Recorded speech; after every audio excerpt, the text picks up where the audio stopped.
which is quite important because the lake is about 5 feet-ish higher than the river right now. So it's of course bringing boats up or down, but also controlling which boats we're letting in and out, as well as how much water you're letting in and out.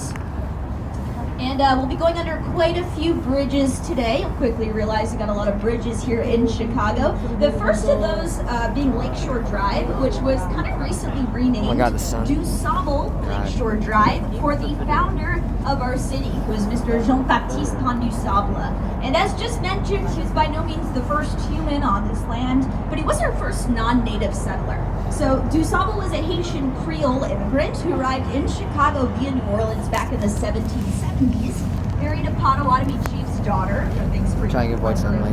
Get it on the inside. And together, him and Chief set up a little trading post just over where the Apple store is now, which we'll pass by in a minute. But he's considered the father of our city. One of my favorite views we get as we officially enter onto the Chicago River. The current kind of rises. So welcome, my friends, that's where the hole to is. our home Chicago River. And we're starting out our journey on the is. main branch of the river. This is called.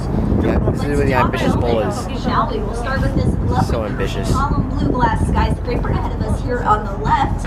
And this curvy blue building is the St. Regis. And she's a newer addition to our skyline, just completed back in 2020, designed by Studio Gang and the chief architect over there named Jeannie Gang. And it's really prominent on the skyline now because it has such a unique shape, unique silhouette. You notice it right away. Also, this is now the third tallest building in Chicago.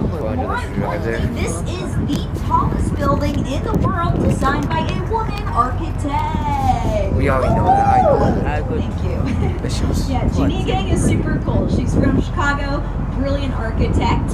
She kind of recently won the big